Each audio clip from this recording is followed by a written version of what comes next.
تو پھر ان کو کوئی کچھ کیوں نہیں بولتا؟ پھر کہتے ہیں کہ سپریم کورٹ نے اپنے ماضی سے سبق نہیں سیکھا۔ دیکھیں یہ بات تو تقریباً تمام لوگ، یعنی سیاستدان ہوں یا صحافی ہوں یا عام عوام ہو پاکستان کی، وہ یہی بات دہراتی رہتی ہے۔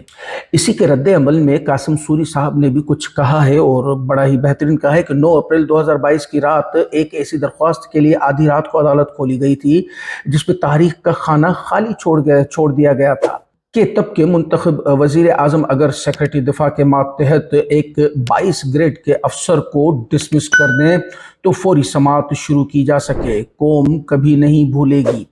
یہ اگر آپ کو یاد ہو کہ 10 اپریل 2022 کی رات کو جو عدالتیں کھلی تھی، یعنی 9 اپریل اور 10 اپریل کے درمیانی والی رات کو، تو اس میں یہی کہا گیا تھا کہ تاکہ مارشل نہ لگے اسی لیے ہم کھول رہے ہیں۔ تو پھر اس وقت یہ خانہ خالی چھوڑ دینا اور اس طرح سے آپ حکومت کی سہولت کاری کر رہے تھے، یعنی آج کی جو حکومت ہے اور اس وقت کی اپوزیشن تھی، تو پھر اس کو کیا کہا جائے گا؟ کیا یہ ایمانداری ہے یا یہ انصاف کے ساتھ آپ نے ایک انصاف کا حق ادا کیا ہے یا نہیں؟ اب آگے بڑھتے ہیں، کچھ بیانات شیئر کرتے ہیں اسی حوالے سے۔ جیسے کہ میں نے بتایا کہ آج کی تمام ویڈیو صرف اس کورس پروپیگنڈا اور انہی کے حوالے سے کہ کس طرح سے یہ الیکشن سے فرار چاہ رہے ہیں، اسی حوالے سے مریم اورنگزیب کا ایک بیان شیئر کریں گے کہ چیف جسٹس پاکستان عہدہ چھوڑ دیں۔ دیکھیں اب مریم اورنگزیب اس طرح سے کہہ رہی ہیں، جبکہ ان کو اگر یاد ہو کہ وہ 100 موٹو نوٹس جو لیا گیا تھا اس میں بھی عمر عطا بندیال صاحب ہی تھے جنہوں نے آپ کے حق میں فیصلہ دیا۔ اس وقت تو ان کی ایک ویڈیو بھی جاری ہوئی تھی، زندہ باد انصاف، زندہ باد پاکستانی عدالتیں، زندہ باد، اور اب کہتی ہیں کہ عدالت چھوڑ دیں اور استعفیٰ دے دیں۔ کیوں کہہ رہی ہیں؟ کیونکہ مریم نواز صاحبہ نے یہ ایک نیا پروپیگنڈا یا ہم بولے کہ شوشہ چھوڑا ہوا ہے مارکیٹ میں۔ مریم نواز صاحبہ کا وہ بیان بھی آپ کے ساتھ شیئر کر دیتے ہیں کہ چیف جسٹس عمر عطا بندیال کو استعفیٰ دے دینا چاہیے۔ وجہ تو بتاتے جائیے، کیونکہ اگر استعفیٰ دیں تو یعنی کوئی بھی آ کے بولے کہ آپ بھی استعفیٰ دے دیں شہباز شریف صاحب، تو کیا اس طرح سے استعفیٰ ہو جاتا ہے؟ وجہ بتانا بہت ضروری ہوتا ہے۔ عرفان قادر صاحب جو کہ توہین عدالت کرتے ہوئے ویسے بھی اپنی شعلہ بیانی کے حوالے سے بہت پہچانے جاتے ہیں، کہتے ہیں کہ سوال ہی نہیں پیدا ہوتا کہ 14 مئی کو انتخابات ہو جائیں۔ عرفان قادر اب یہ سوال پیدا کر کے دکھانا ہی پڑے گا، کیونکہ اگر ان جیسے جو ہیں وکلا وہ بھی اگر اس طرح کی باتیں کرنے لگیں تو پھر تو ہو گیا انصاف، یعنی انصاف کے رکھوالے ہی انصاف کے خلاف بات کر رہے ہیں۔ تو اسی پہ ارشاد بھٹی صاحب نے بتایا ہے کہ یہ ایسا کیوں کر رہے ہیں۔ کہتے ہیں کہ مسلم لیگ چیف جسٹس کے خلاف بالکل وہی کچھ کر رہی ہے جو اس نے 1997 میں چیف جسٹس سجاد علی شاہ کے خلاف کیا تھا، کیونکہ اسکرپٹ دوسرا نہیں مل پایا۔ وہی اسکرپٹ رائٹر اب زندہ نہیں ہے، اور جو انہوں نے اسکرپٹ لکھ کے دیا تھا مجبوراً اسی اسکرپٹ سے کام چلانا پڑ رہا ہے، اور سیم اسکرپٹ 1997 کے بعد یعنی 26 سال کے بعد اب استعمال کیا جا رہا ہے جسٹس عمر عطا بندیال کے خلاف۔ آگے کہتے ہیں کہ سپریم کورٹ حملے، ججز کے دارکشی، تجزیے کی مہم، ججز تقسیم، وفاقی کابینہ، پارلیمنٹ، اعلامیے اور چیف جسٹس کے خلاف ریفرنس۔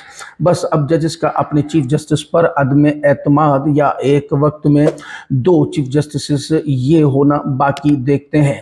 یہ کب ہوتا ہے؟ یعنی کس طرح کے حالات میں ہم پہنچ گئے۔ اس وقت سب کا ایون یہی ماننا ہے کہ شاید سپریم کورٹ میں 2 سپریم کورٹ چل رہی ہیں اور 2 چیف جسٹسز ہیں۔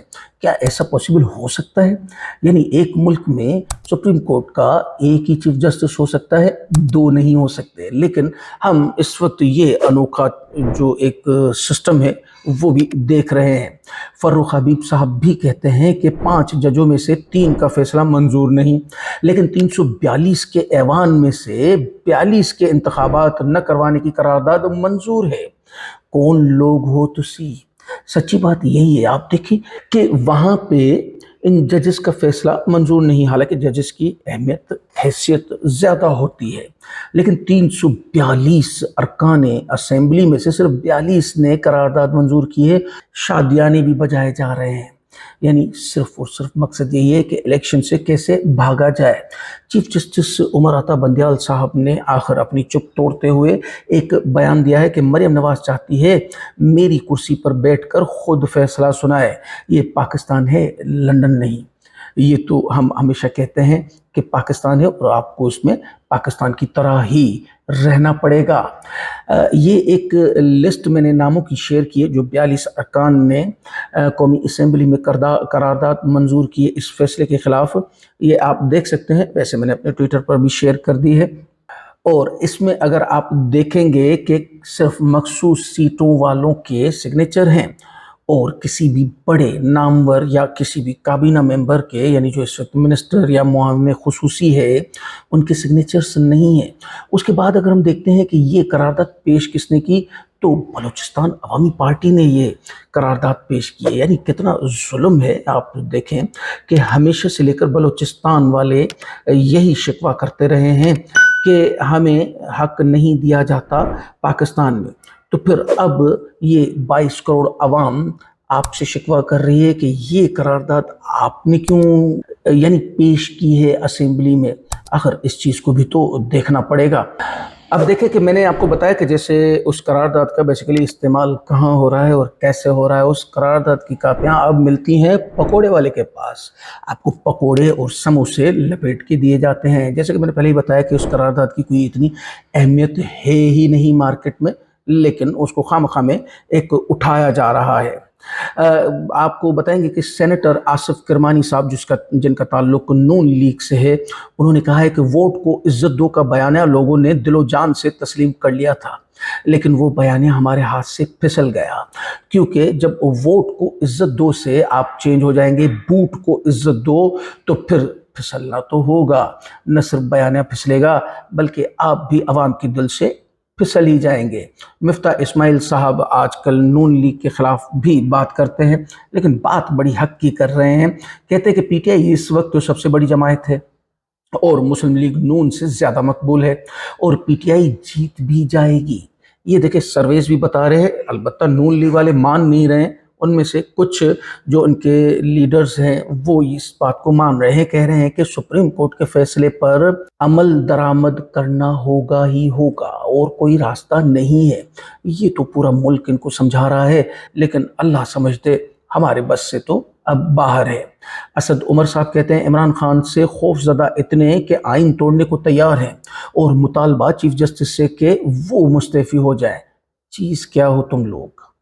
اب اس پہ میں کیا آپ کو اور تجزیہ دوں، انہوں نے خود سے وہ ساری بات کہہ ہی دی ہے۔ فواد چودھری صاحب کا بھی ایک بیان شامل کریں گے کہ ایک نامزد نشست پر لائی جانے والی خاتون جن کی واحد قابلیت یہ ہے کہ وہ بازاری زبان استعمال کرنے میں مہارت رکھتی ہیں، اس سے پاکستان کے سب سے اہم اور بڑے عہدیدار کے بارے میں متنازع بیانات دلانے کا مقصد صرف عدلیہ پر دباؤ ڈالنا ہے۔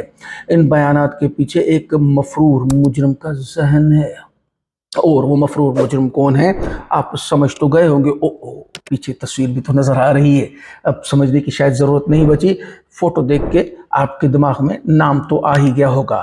نصرت جاوید ٹھاکر صاحب جو کہ بیسیکلی نون لیگ کے سپورٹ میں ہمیشہ بات کرتے ہیں، ایک صحافی ہیں، لیکن آج انہوں نے بھی حکومت کے حوالے سے کچھ بات کی ہے۔ کہتے ہیں کہ حکومت انتخابات سے بھاگتی نظر آ رہی ہے۔ کسی بھی سیاستدان کے لیے شرم کی بات ہے کہ وہ خود کو عوام کا نمائندہ کہے اور انتخابات سے بھی بھاگے۔ یعنی اب میں یہی کہہ رہا ہوں کہ نون لیگ کے اندر سے بھی آوازیں اٹھ رہی ہیں، ان کے جو چہیتے صحافی حضرات ہیں وہ تک بولنا شروع ہو گئے ہیں، لیکن کسی بھی طریقے سے الیکشن میں نہیں جانا، کیونکہ عمران خان کا خوف اتنا ہے کہ وہ اب مقصد الیکشن میں تو ہرائیں گے ہی ہرائیں گے۔ مجھے تو ایسا لگتا ہے کہ آپ لوگ سیاست ہی نہ ہار جائیں۔ بابر آوان صاحب کہتے ہیں آرٹیکل 68 کے حوالے سے کہ 68 کی موجودگی میں پپٹ اسمبلی کی کہ 2D ارکان کی قرارداد کی وہی حیثیت ہے جو حمزہ شہباز کے فلیٹیز ہوٹل والے اجلاس کی حیثیت تھی۔ یہ حمزہ شہباز کو بار بار سبھی بیچ میں کیوں لا رہے ہیں کہ نون لیگ میں بھی حمزہ شہباز کی اتنی اچھی حیثیت نہیں ہے یا اس کے اجلاس کی اتنی اچھی حیثیت نہیں ہے؟ مجھے تو اب رحم آنے لگا ہے۔ ناظرین ہماری ویڈیو کا وقت تو پورا ہو چاہتا ہے، لیکن رکیے گا، خبریں بہت ساری ہیں۔ اگلی ویڈیو میں آپ کو اس کے تسلسل کی اور بھی خبریں دیں گے۔ کیا دیکھنا اور کیا سننا چاہتے ہیں ہمیں اپنے کمنٹس میں ضرور بتائیے۔ چینل کو سبسکرائب کریں، ویڈیو کو لائک کریں۔ پاکستان زندہ باد۔